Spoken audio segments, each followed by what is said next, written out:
Is there anything particular? No, I'll introduce myself. Absolutely. Welcome. So glad you're here tonight. Sorry that we need this training, and so thankful that we have it. When we were asked originally, why are we having Safe Sanctuary training before we even got to active shooter? We said, well, because sadly, we live in a world where the human condition is alive and well, and we need to take every precaution we can to protect ourselves and to protect others, and especially our most vulnerable. And so then we continue to live in a world where we need to pay attention to our human condition and to make every plan for our fears, right? Consider the very worst possible thing that could happen. Make a plan for it. Be prepared best we can. And then live in faith. Go forward knowing that we are in God's righteous right hand. Well, tonight we are privileged to have Lieutenant Joe Tower. Of course, if I ask Miss Betty, she would call him Joey. So, right? You said that's how you know how long someone's known you, by the name they call you. So, but we are formal. We're going to say Lieutenant Joe Tower. And we are thrilled to have him tonight. And as we come together for this training, I would ask that we first join our hearts and minds in prayer. Will you pray with me? Holy God, thank you for this day, this gift of life that you have given us. We thank you for its fullness, for its challenges and its trials, so that we could learn to depend on you and to find the strength through Holy Spirit. We thank you for its joys and its blessings, that we may know how rich and good our lives and how joyful our lives can be in the hope through Jesus Christ. We thank you for one another, for this family that we call St. James. And we ask, Lord, that you guide us tonight with your wisdom, with your compassion, and that we not take ourselves too seriously, but pay attention to learn how we may plan for the fears we do have. We will be sure to give you all the honor, glory, and praise, because you, Holy God, are the only one deserving. In the name of Christ, we offer our prayer. Amen? Amen. All right, I will turn it over so Lieutenant can introduce himself. I got this one on. So you're going to use that one? I give this one to you. He gets the first question. As she said, I'm Lieutenant Joe Tower. I've been with the Abilene Police Department for 30 years. There's some in the audience, as she said, who's known me since I was pretty much a child, so I hope they can take me serious. It's sad. It's a sad day in America that when we have to have training like this, like she said, but society's morphing, especially when you have to think about having training like this in a church. When I got here, I started looking around at your exits and stuff, and I like what I see as far as you having several exits and avenues if something was to happen in your church here. So that's a good thing. I know in Sutherland Springs they didn't have any other exits, and they were pretty much trapped. So y'all are very fortunate to have several avenues and paths that you could take to get out. Today's training is actually brought to us from ALERT, which stands for Advanced Law Enforcement Rapid Response Training.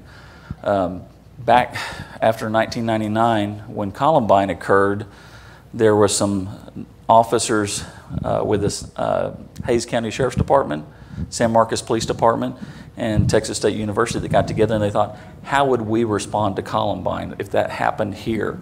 And so they formulated some training to train police officers how to respond to active shooter events. They attempted to get federal and state funding for it, but the funding wasn't available at the time. Fast forward to 9/11, the legislators started thinking, hey, we need to get some training for our officers out there to deal with these situations. So they came up with the funding, and one of the legislators realized, hey, we already have this training that's already been created, and so the ALERT training program actually became the model for across the nation, and they've trained over 50,000 officers, spending $30 million of state and federal grant money funding for it, to learn how to respond to these events. After they did the training officers for several years, they realized we need to train the public on how the public should respond as well. And they developed the CRAZE training, which stands for Civilian Response to Active Shooter Events. And so that way we can educate the public on what we expect of the public and what we need them to do. Some of the videos that we're going to watch today and audio that we're going to hear is going to be very disturbing. You're going to hear see the actual videos of events occurring, audio of events occurring. If they disturb you, feel free to get up and step out until the video's over. Nobody's going to think less of you for doing so, but just know that there is some material on here that is disturbing.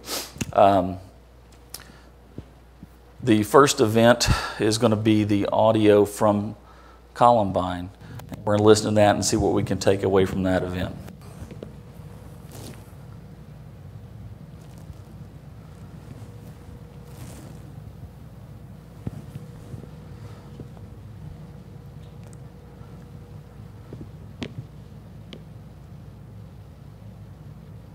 Maybe.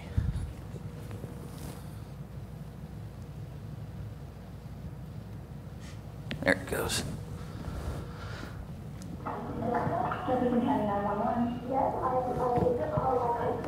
There was a student here with a gun. He was shot out of a window.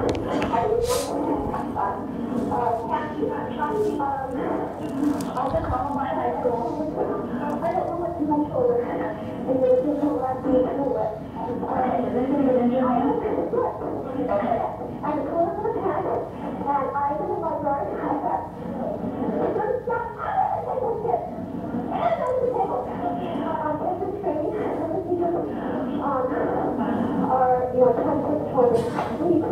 Okay, I'll give you a minute. Who's the student, ma'am? I do not know who the student is. Okay. I thought I was calling out here about it. Okay. I went home. I thought that. I said, what's going on out there? Because I was calling somebody coming back. He told me enough. I said, well, I don't think that's a good idea. I don't know why he thought I was doing that. See what was going on. He turned the gun straight at us and shot. And my God, the window went out. And he kept standing there with me. I think he got hit. Okay. Something in my shoulder. Okay. You got help on the way, ma'am. Okay. Stay on line with me. Do you know where he's at? I'm sorry? Do you know where he's at? Okay. On the corridor. He's up here. He's right outside here. He's outside? He's outside the hall. Outside of the hall or outside of the hall? Okay. There are alarms being put off. There's smoke. My God told me what coming into the room. Okay.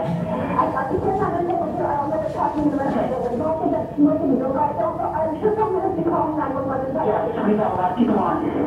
Okay. I just want you to stay in the line with me. I need to know what's going on. Okay. Okay? I am on the floor. Okay. You've got the kids there? And I thought everything was right away. On the floor. Is there when you can lock the doors? Someone's coming in about that. Okay. The guy is right outside the library door. Okay? I don't think I'm going to go out there. Okay? I'm going to call my I'm not going to go okay? I have to go to the door to shut the door, okay? I've got the kids on the floor. I got all the kids on my way on the... We have paramedics, we have fire, and we have police on route, okay, sir? Okay. Okay, yes.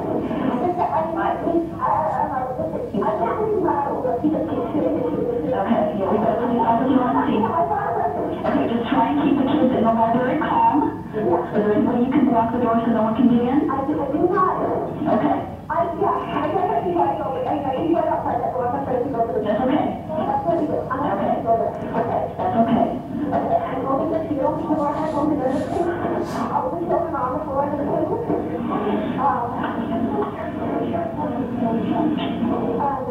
Yeah, the woman in the table. Okay. As long as we can just try and keep... No one say a word. Okay. As long as we can keep everyone there as calm as we can. Hi, there's some yelling out there going on right now. Yeah, we've got alarms going off now as well. Yeah, there's alarms. This one is filled with smoke. Okay. Okay. Keep everyone low to the floor. Yeah. Everyone stay on the floor. Stay on the floor. Stay on the table. Okay. Okay, I understand. I don't know. I didn't. I said, what is it? He got. He was outside behind. And I was on hold with him. He goes on. He was like, I know. I do not know who the student was. I don't even know if I saw him when he was wearing the mask. It was very large.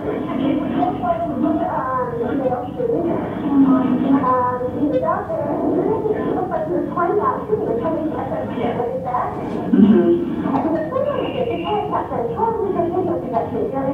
Right. And he said, well, that's not, you know, a place that I live in. I was going out there and saying no.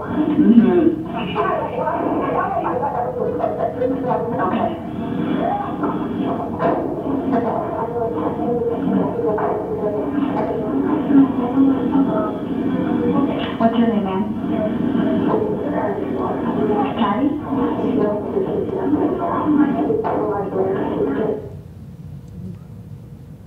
The fear and the anxiety in Patty's voice, considering that she'd already been injured, shot, had some shrapnel in her shoulder. She was performing pretty well. We all resort back to the training that we've had, and that's what we're here today to do, is to reset that training. What did Patty, what training was she falling back on? What was she doing, and what was she telling the kids to do? Get under the tables, get on the floor. That fell back to the training that we used to have for tornado drills, earthquake drills, fire drills. And so she's resorting to the only training that she has had, and she definitely hadn't had any training to deal with a situation like this. She's doing the best she can with what she's had. What did you hear what she thought was going on out in the hall when she first heard it happening? She thought it was they were filming a video or something out there, and she was going to go out there and tell them no to stop it. And when she realized the severity of it and what was really taking place, so she was in denial when she first saw it and heard it. These are the 3 stages that have been determined that humans go through when something tragic happens, when there's a disaster. The first stage is denial. And they've determined that the sooner that you can navigate and get through these stages, the more likely you are to survive during one of these events. But denial, you got to be able to get past denial immediately and hear it for what it is. And then that deliberation, that's you deciding, what am I going to do? Where am I going to go? How am I going to deal with this? And that decisive moment is the plan that you're going to put in place and put into action. And so what we want to do is we want to train the public to realize that when something happens, like I say, hear it for what it is, already have thought through things, and we don't want you to live in fear and anxiety about what could happen, but we want you to have a plan and be thinking about things. What would I do if? And it doesn't matter, this training tonight it'll help you here at church, it'll help you when you're out grocery shopping or at the mall, at a restaurant. I never ever want you to look at a window the same again. After tonight, I want you, every time you look at a window, I want you to see that window as a secondary exit and be thinking of, how could I break that window out? How could I get out that window if I needed to? Because windows are just that. That's a secondary exit. But the sooner you can navigate and get past denial and deliberation and get into that decisive moment, into an action plan, the more likely you are to survive one of these events. This is the formal definition of an active shooter. What I want you to take away from it is we're talking about mass murder. The people that do these events, they are intent on killing as many people as they can. They're wanting to maim as many people as they can, as quickly as they can, because they know law enforcement is going to be on the way. So they have a limited amount of time to do the things that they're going to do before law enforcement gets there. So time is not on their side usually. So anything that we can do to slow them down or stop them will save lives. This map, the large dots that are popping up on it are 4 or more events. The smaller dots are 4 or less events. 4 is the median number of these active threats that have occurred nationwide. These statistics started in the year 2000 and go through 2016. As you can see, a lot of them are going to be occurring in locations, larger cities with more population, East Coast, West Coast. The yellow dots are gun attacks, the red dots are knife attacks, and the blue dots are car attacks, and then the green is other, going to be such as acid or explosives. And we've actually changed the title to our training, It used to be called CRAZE for civilian response to active shooter events. Now we're just calling it civilian response because of all these different type of attacks that are occurring worldwide.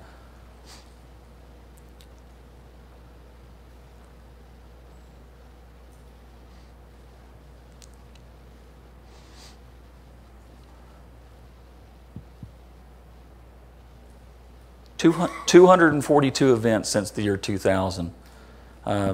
Current up to date is probably up closer to 250, 260. A lot of these events you probably never even saw on the news. But they're tripling in numbers. And so that's why we need to have training such as this, so everyone will know what they need to do if something occurs. The shooter, there is no profile. We can't say there's any one race, religion, gender. But what we can say is that they all have the same mindset. They all have a vengeful mindset, that they all have a perceived wrongdoing that's been done to them, and they're going to get revenge. A lot of them have a mental illness. Some broadcast on social media or to family or friends.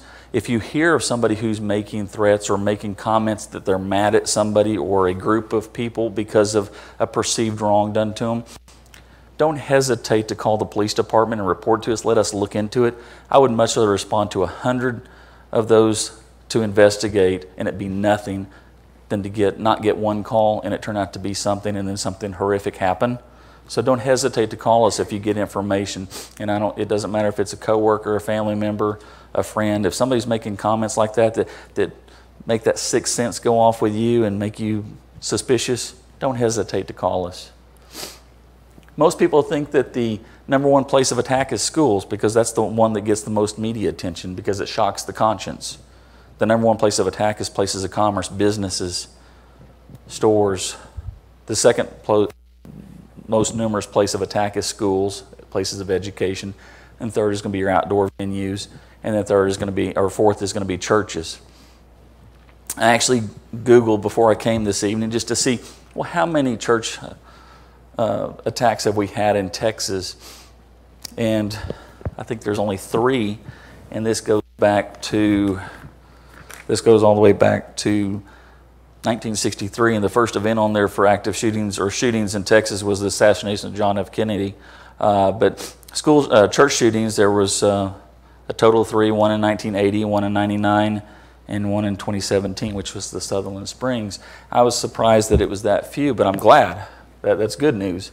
I know nationwide we've had more than that, a lot more than that, but that was good for Texas. So on the scale of where they occur the most, churches is down there at the bottom of it, and like I said, that's good.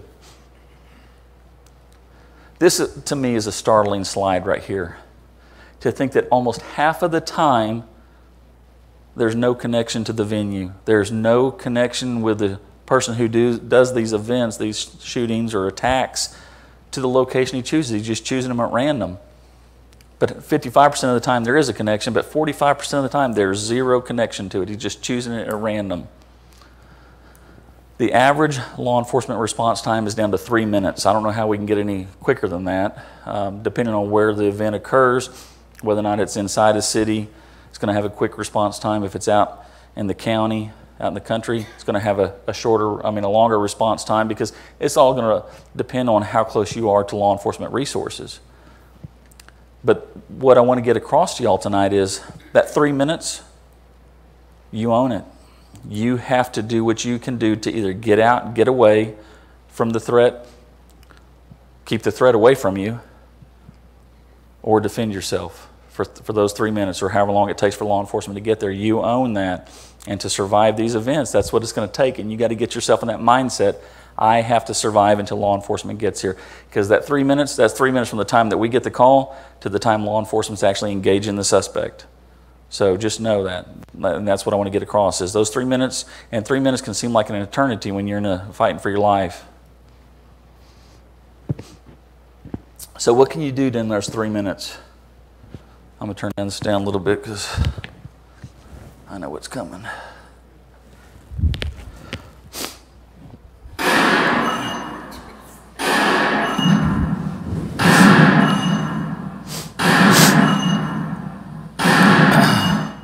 Don't deny it's happening. When you hear gunshots, hear it for what it is. Don't rationalize it in your mind. Think, oh, that was a car backfiring. That was somebody busting off some firecrackers. When's the last time you were in HEB and somebody busted off some firecrackers? Never. But hear gunshots for what they are. Go into that deliberate action plan that you've already thought out. What would I do if, when you're in HEB or Walmart or the mall or Chili's eating dinner, pay attention to those exit signs. Know where those exit signs are at. Know, pay attention where those big glass windows are at. And think, what would I do? Also know that when you go to a restaurant to eat, if something happens up at the front by the front door, you don't have to go out the same door you came in. Restaurants always have a door in the kitchen. They may have a sign up that says employees only, but guess what? Something happens up by the front door, I just became an employee, I'm going out the back door. So just know that. Your safety comes first. You go to where the exits are, and just know in restaurants there will be one in the kitchen. This is Christina Anderson. Christina Anderson, she was a survivor of the Virginia Tech attack, and there's some things we're going to take away from what she's got to say.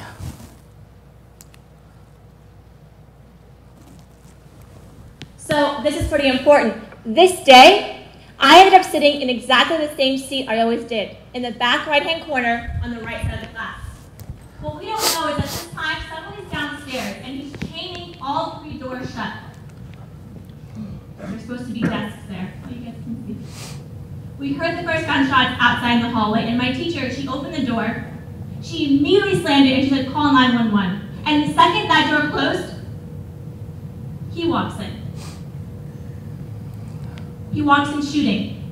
There's absolutely no time. He goes to the other side of the classroom by the windows. He's holding 2 guns. He doesn't say anything. He just starts going down the rows of people. It's very quick. It's very loud. It's very scary. We had these very shitty desks. I get on the floor. I put my knees under the chair, my stomach on the seat, hands overhead, eyes are closed. As the shots keep going, and it's, like I said, very loud, I can tell it's getting closer and closer. And I'm telling myself, brace yourself, your turn is going to come. Now, I didn't know what that meant. Like, I didn't think I was going to get shot, but I knew that something really serious was going on. And I knew for whatever reason that I should just lay dead. He shoots me. The first time he's in the back. And you'd be surprised, getting shot doesn't hurt that much because shock overtakes you. But it starts to like burn and really kind of seep in, and that's when it gets really uncomfortable. It's not pleasant. He leaves the first time, he goes across the hall, and while he's gone, cell phones are ringing, people are coughing, and the smell of gunpowder has like completely filled the room. Gunpowder is like this really sticky, pungent, warm smell, and it just makes you very, very thirsty. He comes back. Now this time, the shooting is more intermittent. It's slower because he's looking to see who's alive.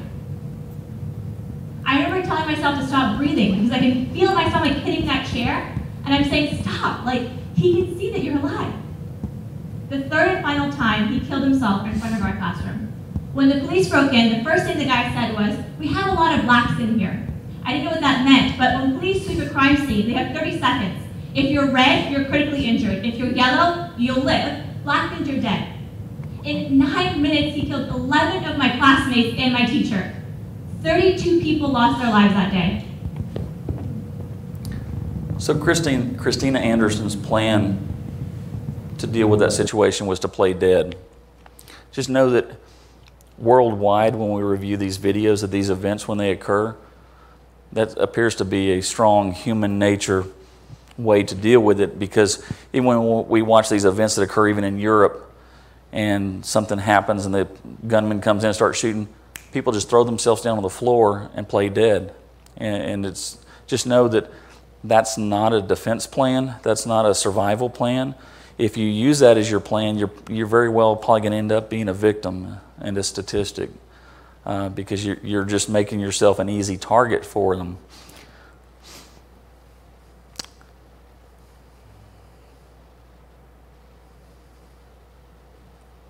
That's not good. Did it come back? All right. Okay. Hiding and hoping is not a plan. Where would she? What's her plan B? What is this lady's plan B? She doesn't have one, does she? If you find yourself in that situation, you're going to be a victim or a statistic. And also know that all the material that we use in modern day construction, those cabinets, they're not going to stop a bullet. Sheetrock doesn't stop a bullet. So just know those things and take those things into account if you ever have to deal with one of these situations. But always have a plan B. Always have someplace else you can go or something else you can do. This is the stats from Virginia Tech. The first room that the shooter went into was room 206. He shot 92% of the people and killed 77% of the people in that room died. Christina Anderson's room 211, was the second room that he went in. 100% of the people in that room were shot. 67% of the people died. Remember what she said? He came back into that room multiple times looking to see who was still alive and was going to finish them off. The third room he went into was 85% were shot, 38% died. The two rooms that we really want to focus in on though are room 204 and 205. Room 204, the professor in that room was a Holocaust survivor. He heard the gunshots for what they were. He immediately shut the door and barricaded the door with his own body and told his students, get out the window. Remember, this is second floor. All those rooms start with a 2, so they're all on the second floor. The suspect shoots through the door, killing the professor, makes entry as the students are going out the window, and shot some of the students as they were trying to get out the window. But 14% in that room died and 36% were shot. But the professor, he was a hero. He gave his own life to save his students, and he saved lives, a lot of lives that day. Room 205 we want to focus on because there was 2 war veterans in that room. They had combat experience.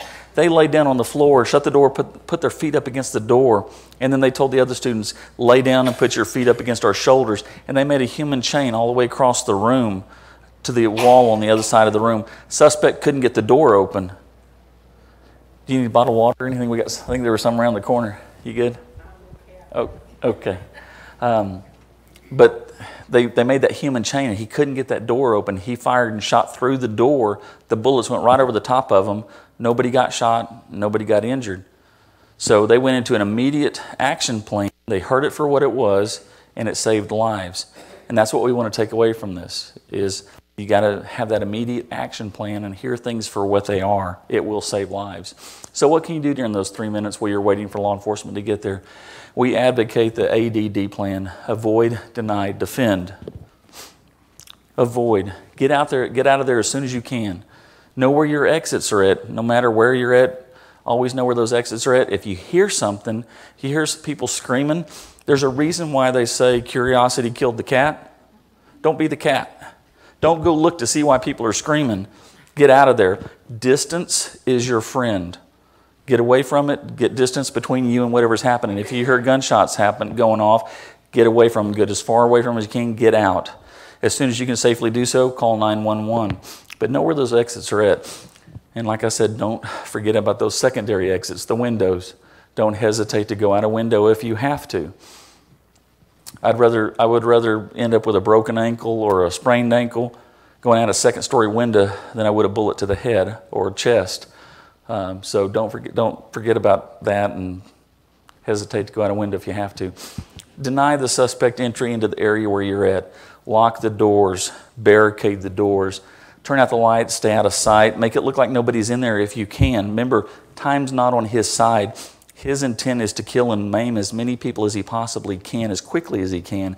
If he thinks that nobody's in there or it's going to be hard to get to you, he's going to move on to an easier target.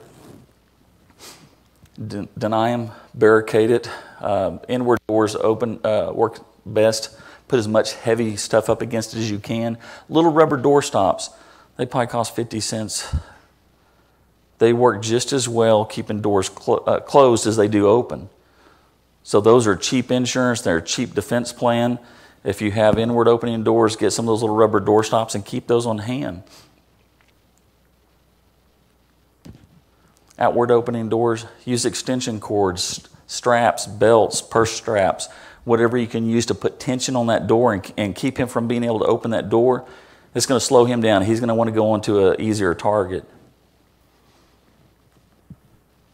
If you have to defend yourself, you can't keep him out of the area where you are at. Line up against the wall that the door is on, right next to the door. You're going to be close to the door, and you want to ambush him as he comes through the door. You want to grab that gun and point it away from you and everybody else that you can, and you want to fight for your life. It's not a fair fight. When I go to a fight call or I get into a fight, I don't get paid to fight fair. I get paid to win. This is the same with you, every single one of you. You don't fight fair, you fight to win. You're fighting for your life and the lives of those around you. So don't hesitate to do anything that you can to inflict pain on them. The eyes, the throat, the groin. You inflict as much pain on them as you can. Improvised weapons. Be thinking about what can I use as an improvised weapon that's either around, and use it. This is the Panama City School Board shooting that occurred in 2010, and there's some things that we're going to take away from it as well. Technology, you notice it's on the chart that you have there, and it's part of the plan we have at the workshop. Can everybody hear that? This will be the first step in that whole process.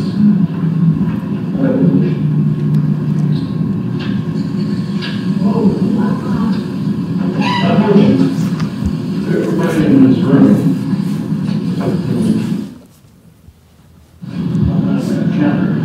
in the road.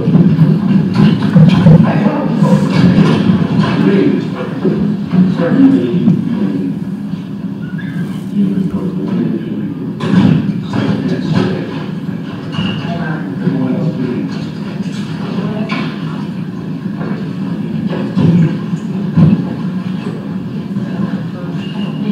hey, sir. John, just let him talk. He's talking. John, go ahead.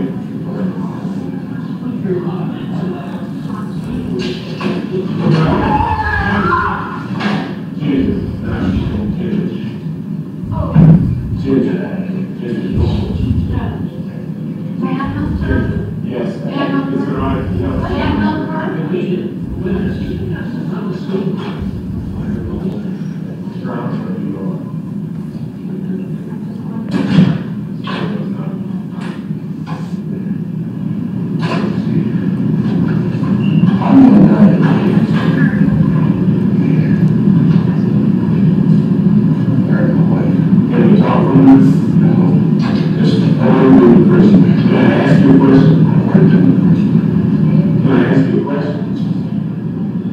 It's all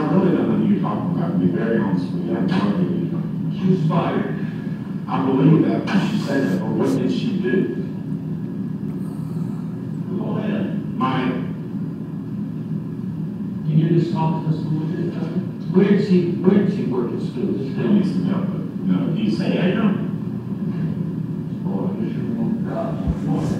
Down to school, say y'all. Come on in. You got a river down there? Come on in. We're going to wait a minute. he probably doesn't have it. Tell me what she did. Her call with the business. I know that. It's not. Part of what? Sir, I don't know what you were in. Just to stop taxes, okay? You said we don't need no taxes. No, that's Plenty of money. Then as soon as you cut the school system, then you turned around and said, oh, now we need to tax and sales tax again. I said we needed to have some sales tax from the very beginning.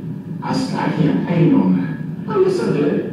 You can look on the material. I said from the beginning, the asset sales tax is the most equitable way because everybody pays it, not just property owners. Let me say, here's what I don't want to happen. I don't want anybody, just listen to me for a minute. I don't want anybody to get hurt, and I've got a feeling that what you want is the cops to come in and kill you because you're mad, because you say you're going to die with them. But why? This isn't worth it. This is a problem. Please don't. Please don't. Please. I'm going to.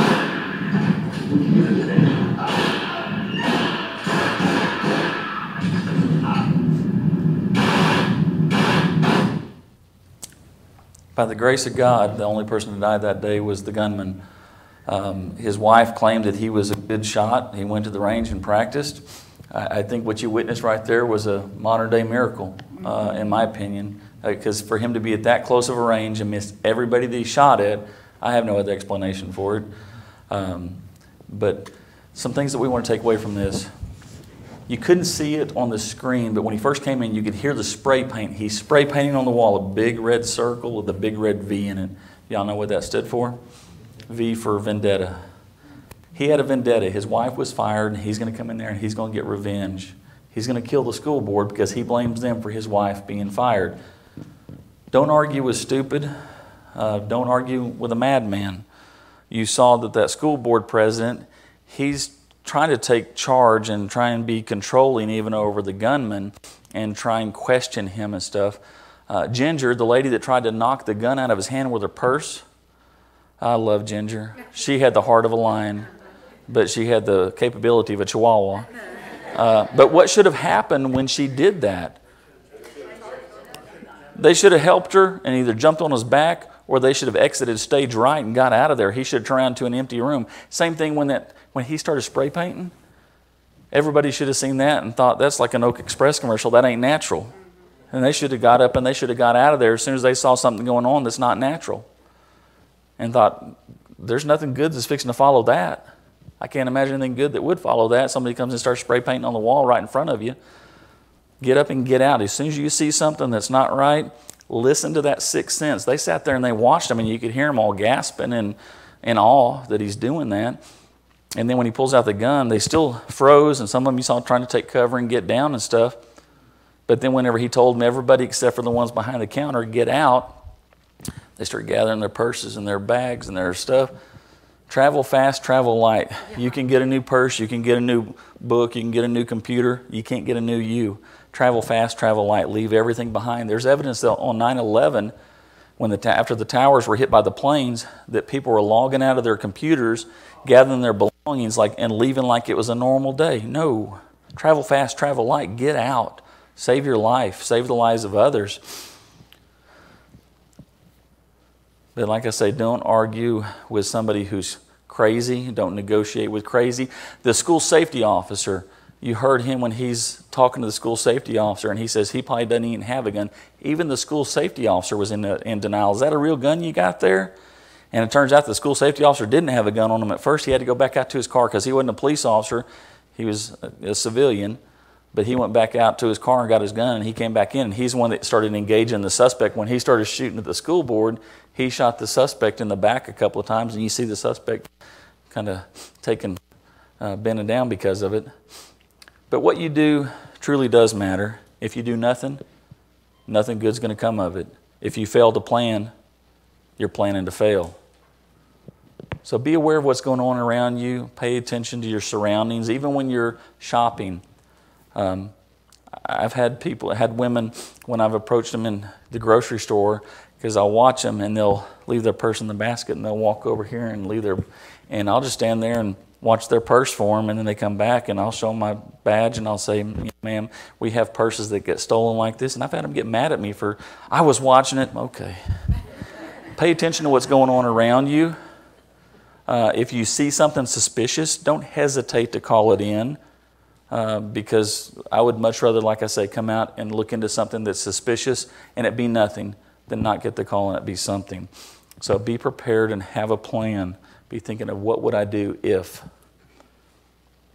This video is the conclusion of that school board shooting, and there's some things we want to take away from it as well.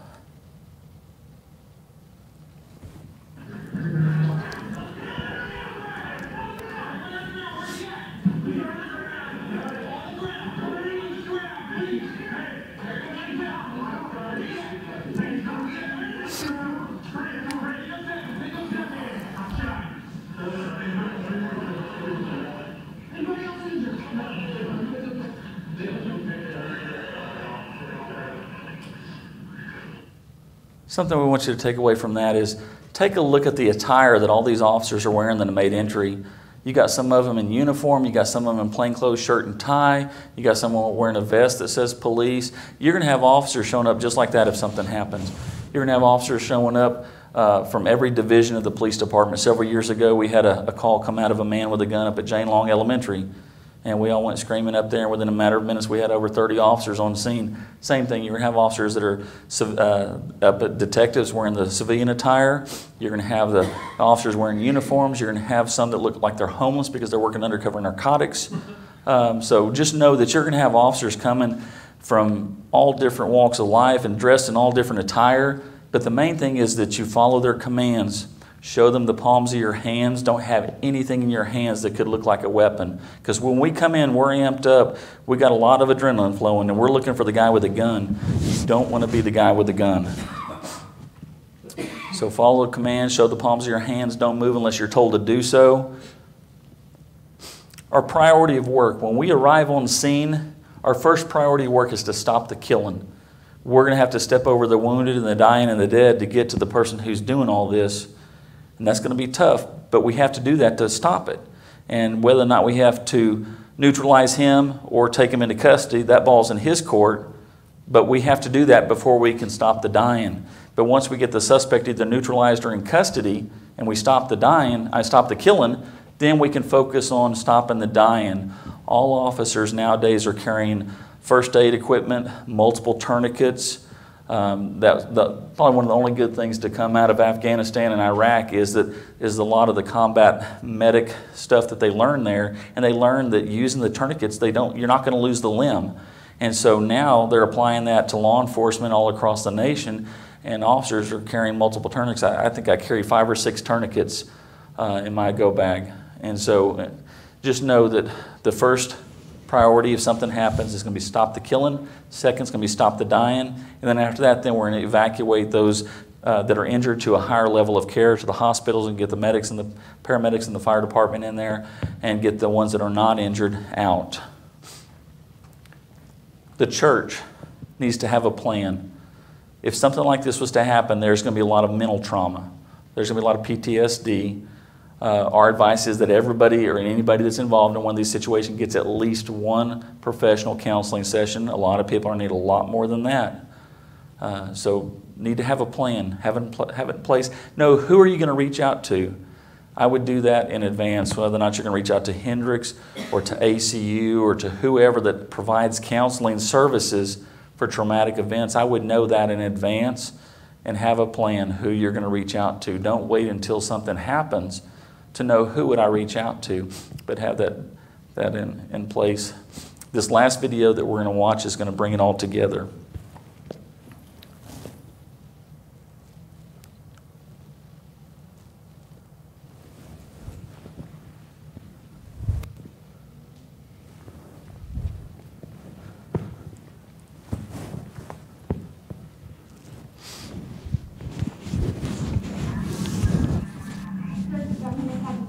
We need help now.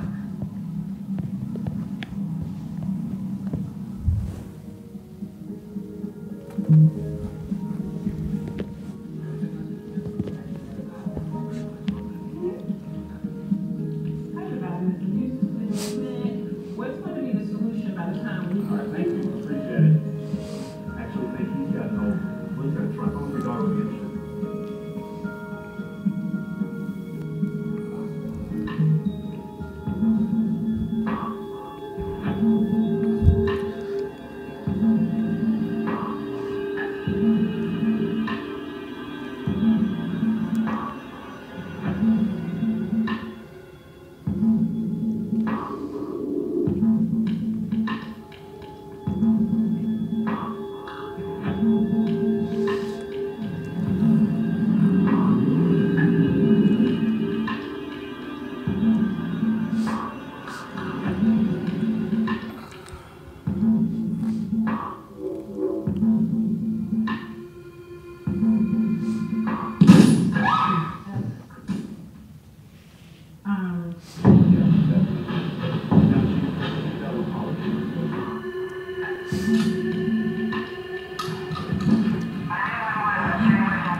We need help. There's a gunman inside the store. He's shooting the place up. We need help now.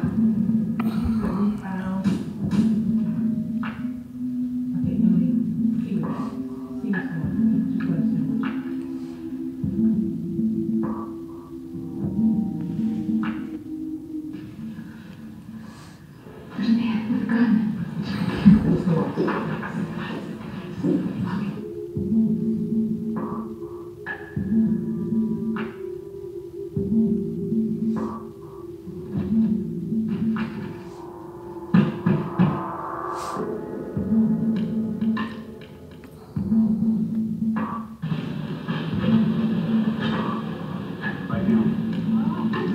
okay, you're safe for that. This guy's behind shooting. Look, thanks for like, no, look!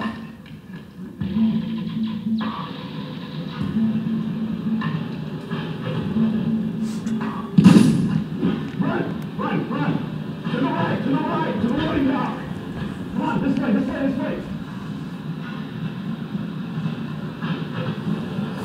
Oh, no, come in. Yeah, in here.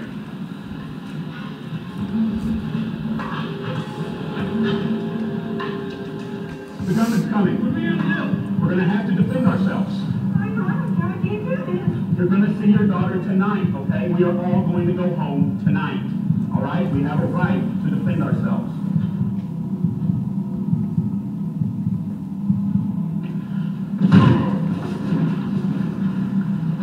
Get the gun! Hey! Hold it down!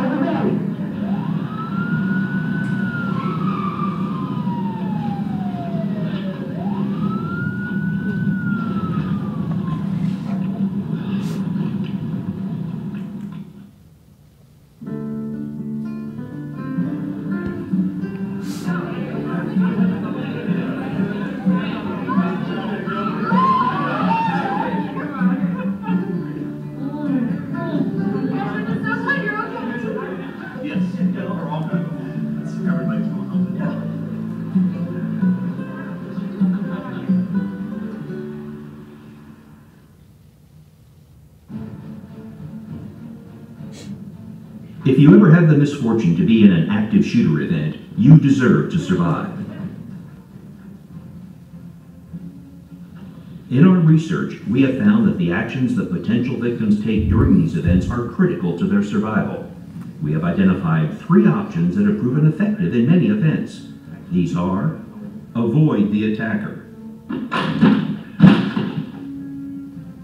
deny the attacker access to your area, defend yourself. It is a personal decision, but you have a right to do so.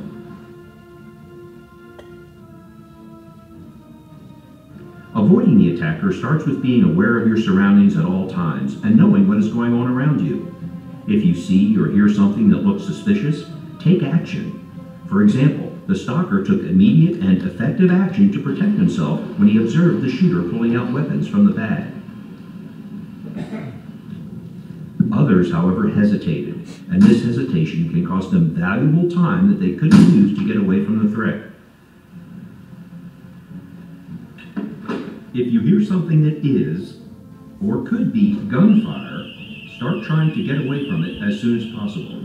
Gunfire has a distinctive sound. Inside of buildings, the sound can be muffled or distorted.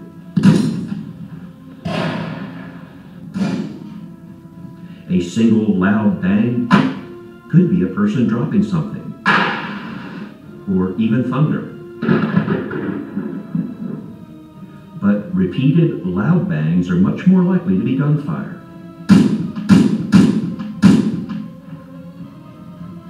Additionally, look at the reaction of others. Are they startled or scared? Are they running? What are they saying? Any one of these events individually may create denial, but when put together should create a heightened awareness and stimulate an immediate response. It is important that you know how to get out. The situation will be chaotic and rapidly changing. In general, you will want to go to the nearest exit. But you must also understand that the closest exit may not be accessible or safe to use. If this is the case, go to a different exit. While avoiding the threat, consider the uses of cover and concealment. Cover offers protection from gunfire, while concealment minimizes your exposure to the attacker.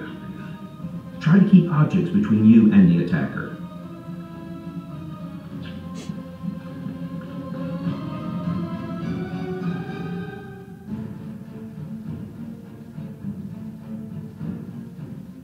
If you can't avoid the attacker, sometimes the best option will be to deny the attacker access to your location. In many locations, this can be accomplished by closing and locking a door, such as they did in the meeting room. Locking the door has proven effective in many attacks. If the door does not have a lock, you can place heavy objects in front of it. Remember, barricades work best if the door opens toward you. If it doesn't, use things that are readily available, such as straps, belts, or objects that can be used to block or secure the door to make it difficult for the attacker to enter the room. This may at least slow the attacker down and give you time to identify alternate means of escape, such as adjoining rooms or windows. When attempting to deny access to your location, you want to make it appear that there is no one in your area. Lock doors, turn off the lights, silence your phones, and get out of sight. Your attempt to deny the attacker access to your location might fail. The gunman's coming. What are we going to do? We're going to have to defend ourselves. Have a backup plan about what you will do. In many cases, this may be to defend yourself. You need to be in a place where you can act if the attacker comes into your location. In most rooms, you will line up against the same wall that the door is on, near the door so you can react, but not directly in front of it.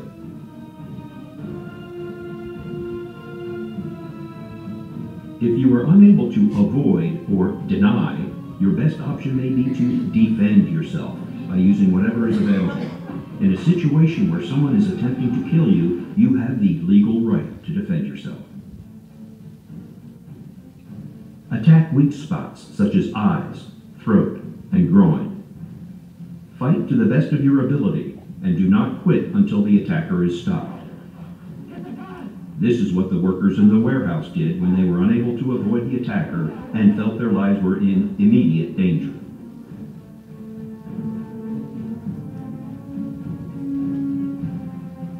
Whatever option you choose, call 911 as soon as you are in a safe location. Provide any information that you know. The operator will ask you a lot of questions. If you don't know the answer, don't guess. Just say you don't know and only state the facts. This would be a complex situation, and we can't tell you what you should do in every case. What we can do is provide you with information about the options that we have found to be most effective for surviving these attacks.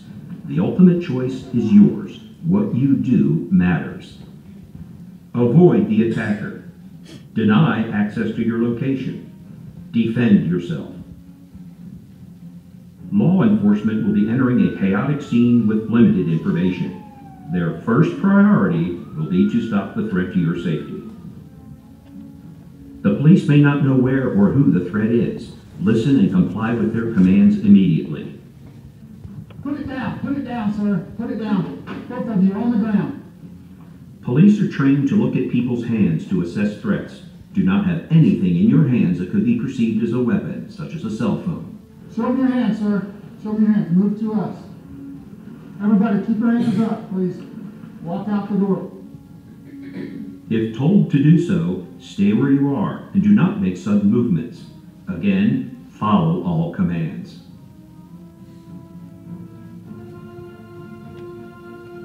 Remember, what you do matters. Avoid the attacker. Deny access to your location. Defend yourself. Remember, ADD. You can survive.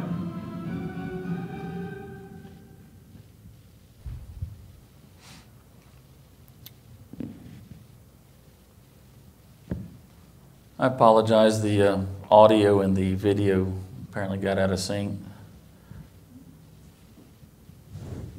I'll go ahead and let this roll through.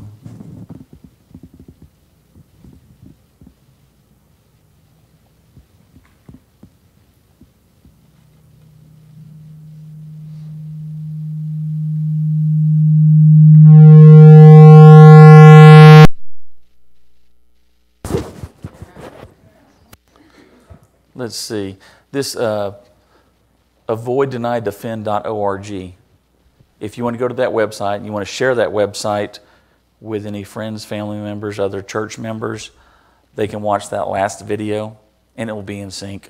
And you can share that. If you want to use that for future trainings for the church, you can. If y'all want to contact me in the future and do this annually or something like that, we can. Like I said, we change the way we respond to things by our training. And so it's a sad day that we have to have training like this, but we need it, and we need to prepare in case something was to happen. I'm going to step out of the craze training now and go a little bit beyond that, because for the church, something you need to be thinking about is having a plan in place. You need to consider having a 3-tier safety plan. At my church, we call it a safety ministry. Now, they've actually made it lawful for churches to have an organized safety ministry or effort, a security, if you will. In the past, if anybody acted as security, they had to be trained and have a license as security. But they've actually passed legislation that allows churches to have a formal plan together. At our church, we have a 3-tier plan where I have the eyes and the ears of the ushers, and then I have those that are law enforcement officers, retired law enforcement officers, military, that have training, that those are going to be the sheepdogs that I know that are going to protect the flock. And then you have your medical personnel, your paramedics, your firefighters and such, who have nurses, doctors, who have training. If something was to happen, then they're going to go into an immediate action plan as well to treat those who are injured. And that's something that will help the church, whether or not it's a natural disaster or you have somebody with a medical issue during church, but you have something planned and know what you're going to do even for something like that. And you know who's going to respond to what type of situation. How many in the church have a handgun license? Okay. If you have a handgun license and you know other parishioners are going to be carrying, make sure that y'all get range time. Shooting is a perishable skill. Police officers, when we're involved in officer-involved shootings, they say we lose about 60% of our accuracy because that's how tense the situation is. If you're not getting range time, it's going to be a lot worse than that. So just know that. And I also suggest that you get range time together with your fellow parishioners. So one, it lets you know who's carrying, and also lets you know how well they shoot. Is that somebody I want in front of me or behind me? So, but I'd get range time. I would know, and also let the pastor know who's carrying, who's going to be the sheepdogs, who's going to take action. I'm one of our servers at our church, and so I'm sitting up by the altar with the priest, and I tell him I'm up there for twofold: one, to serve him, and two, is dignitary protection, to protect him and also protect the flock.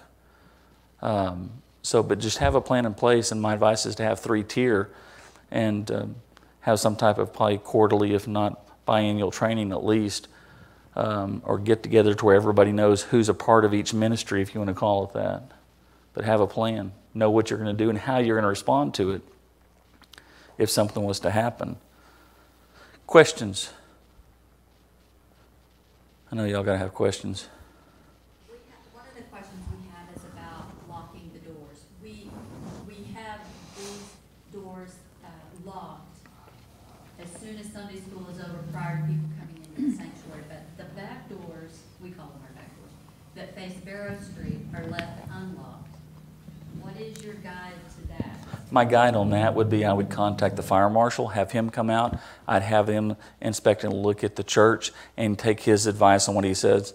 I would not lock doors. I mean, if they're easily unlocked from the inside, that's one thing. But if they got the push bar, if they have the push bar, then you're probably fine. Right. My advice is I would post ushers by the doors.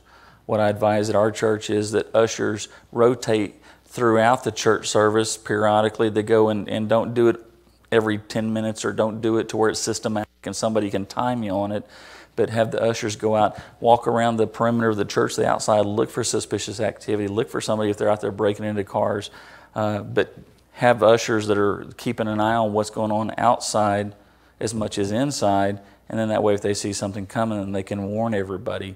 But have the ushers as your eyes and ears. But I would have a formal plan on that and know what you expect of them to do. I think we close those wooden doors because there's such a glare. Right. So we're really vulnerable there. But I think we should have at least a camera out there. I would have an usher out there, posted out there, somebody watching it, and rotate that person so that way they can enjoy the church service as well. But That way you're not having the same person standing out there and missing the whole church service. But I would have somebody, and if you know who your officers are that attend, sheriff's deputies, military, stuff like that, people that have training, and I would recruit those to be your watchdogs, your sheepdogs to protect the flock.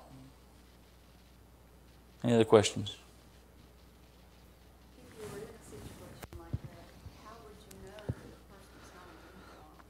How would you know that they are safe or trying to help us? They should be giving commands saying police and giving commands, ready to get your hands up. If they're giving you commands and telling you to get your hands up, I would go with it and assume that they're the police, because most likely a suspect is going to be shooting and not giving commands and telling you what to do. I mean, because most likely officers are going to be trying to take charge of the situation, giving everybody commands, get your hands up, get your hands where I can see them, get on the floor, get down. And they're going to be telling you, giving you commands what to do. And there's probably going to be multiple, because like I say, we're going to have multiple officers on the scene really quick. And if you got somebody who's in plain clothes and they've got other officers in close proximity, I would just assume that that's going to be an officer. But just also know that even when we do these trainings, that we have blue on blue shootings all the time. And because we have had to alter our training because we focus on the hands, and the hands are what hurt us. The hands are what kill us, because that's what holds the weapons. And so whenever we make entry and we're doing this training and we're using paint semination rounds and we're shooting actual projectiles at each other, and we make entry and we focus on the hands, we focus on the guns. So we've actually had to recondition ourselves that whenever we make entry to scan the whole body before we take action. Would you say that it's better to stay out of the hallways? I think one of the school shootings, the suspect actually hit the fire alarm and everybody came running out in the hallway and he's just shooting them all down in the hallway. A lot of it's going to depend on where the suspect is. My advice is get out, get away. Like I said, distance is your friend. If the shooter's coming in this door, if I got to go down a hallway to get out at another door over here, I'm going to go down the hallway. But get out, get away, get as much distance between you and the shooter as you can, or the person as you can. As the video said there, each situation is going to be different. We can't tell you what to do in each situation because they're all so different. But have a plan, know what you're going to do. I would not get in my mind that I'm automatically going to rule out hallways because that happened on this shooting, because, like I say, each one is totally different. But have a plan, be thinking what you'll do, and know where those exits are at. I was going to say, I'm a teacher, and my classroom has a big closet, and I don't have an outside door. And so I was told, get them in the closet, lock the door, and go out the hallway. Does your door going out into the hallway have glass? It just, Okay. Do you have a way of barricading that door? well, it opens out. What grade do you I teach? teach music, I have them all. Okay. High school? Okay. K through 5. Okay. If it was me, I would put all the kids in the closet and shut them in there, and then I would try and barricade the door, and I would post by the door, and I'd be prepared to protect those kids. And That's what I was thinking. you know, But because I mean, we had this discussion last week or the week before, and that's what it said, don't go, lots of teachers have outside doors, but some of us don't. be thinking, does your door open in or out? It opens out. Opens out. I would look at ways that I could lock that down. Do you have the ability to lock the door from the inside? I'd make sure that you have that ability to lock the door, and I would just be prepared to post by next to the door and defend the kids. And I have stuff that I can get in there. That's what I was going to say. I would also look for improvised weapons, something that you could use. That. Peanut bench right by the door. So there you go. Any other questions? She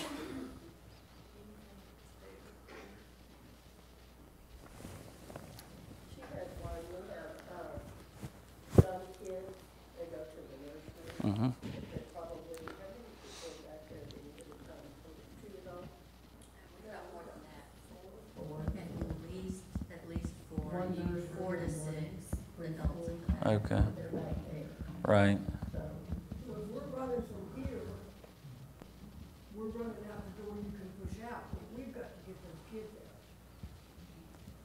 Well, Couldn't they take the kids and go through the fellowship hall and go into the school and out that door? Isn't there a push door on the other side? yeah, I would. Bust Yeah. out the window with the chair. Yeah, but most mothers and grandmothers in here are not gonna leave without getting to a kid. Well, and that's something that you need to know. The parents need to know, what is the church's plan if something was like that to happen? What is the staff going to do with the kids in the nursery? Where they plan on going with them? So that way, if something happens, then the parents can rest assured that, hey, they're going to take care of my kids. They're going to take them down the street. They're going to take them down to here. I would make arrangements in advance with one of your other churches in close proximity, that if people need to go down there to another church or something to assist with, because the school's not going to be open, that your parishioners and the kids in the nursery could take the kids that would be safe away from here if the threat is here. And then you could also use that as a reunification for the parents and the kids. But I would have a plan in place for that as well. And do you recommend that? Do you recommend us doing a drill when we have the full congregation here, or is that? I wouldn't do it during church service. I would separate that. I would say for all the, do it on a potluck night, do a potluck dinner, have everybody come and say, hey, we're going to do a mass training, and we're going to do practice. What will we do if this happened? And then have everybody, some go out this door, some come out here, but just do it in an orderly fashion. And that's the thing. The key is you don't want people getting injured when you're doing drills or in the real thing. And so that's when, if something even happens, that you need to tell people, do it in an orderly fashion.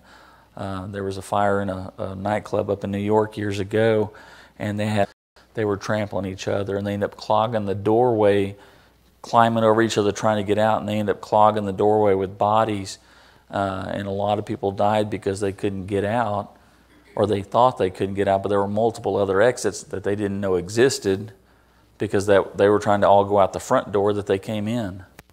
But they could have all got out if they had gone out several other doors that were available. So know where those exits are at in advance. If you do practice it, just do it in an orderly fashion, and just make sure everybody knows safety is paramount, and that you don't want anybody to get hurt doing a drill. But I wouldn't do it during Mass or during your church service. Any other questions? Church that I previously attended, we had an incident where a man who did not have custody of his children went into the nursery to take his two children. Anyway, it could have been very, very bad. And from then on, we had a security person back there at all times on a rotating basis.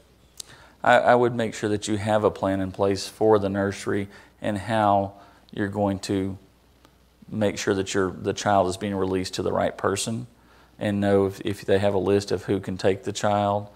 But yeah, domestic violence and those situations is the root of a lot of the problems in society and also at churches. The Sutherland Springs attack at that church, I don't know if you knew this, but that one actually started out as a family violence situation, that he was attacking because that's where his in-laws or ex-in-laws went to church, and he was going to try and basically hurt his ex-wife or wife that he was estranged from by going and killing his in-laws. Well, they had information about the threat, so they stayed home that day. And they lost a lot of their friends that day. So just know that family violence is the root of a lot of problems. And even nationwide, a lot of the church events, if you have a nursery that is open during the week for parents to bring their kids, that there's that potential even during the week, that it's not just restricted to Sundays. Know that if you make that available, if y'all have a Wednesday night service and the nursery is available, it's not just restricted to Sundays. Any other questions? But your opinion, like if we had someone burst through the doors, I think the automatic response would be freeze for us to freeze. Does it increase your chances if that happens and he's like, freeze, to go immediately, or does that draw his attention to you and try to get out fast? you're going to have to do what you think is best at the time, but I don't think that somebody that's going to come in that door to cause you harm is going to tell you to freeze. If they come in here with the intent to rob you and rob this church, the same day on Valentine's Day, 2018, the same day as the Parkland, Florida shooting, there was a lesser-known shooting that occurred in Amarillo, Texas, where a guy went in and took 100 people hostage in a church. Police were responding. The parishioners overpowered the suspect and took the gun away from him. When law enforcement arrived on scene, they made entry. The parishioner that took the gun away from the suspect was still holding the gun, and the police gave him commands to drop the gun. He didn't, and they shot him a couple of times. Thank goodness he lived. But I think there's it's going to depend on the situation. It's kind of like that school board shooting on the video. That situation actually started out as a hostage situation and morphed into an active shooter. He went in there with the intent to get revenge, but it actually kind of started out more of a hostage situation, and then when he started shooting, that's when the school safety officer returned fire and started shooting at him. So each situation is going to be different. My advice is, once again, have that plan in place, know what you're going to do. Don't go into denial, and don't freeze up, because you're wasting valuable seconds, and those seconds may be what are the difference between life and death, literally.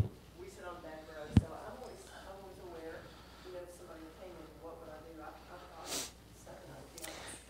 thought something. And something else for y'all to think about. Now that all of you have had this training, now you're going to be expected to take action if something happens in some way, shape, or form, whether or not it's leading other parishioners who have not had this training to safety and getting them out, or barricading the door, or taking some form of action, because there's social proof that shows that all it takes is one person to take action and others will follow. You now have had this training. You know what to do. You know to have that plan in place.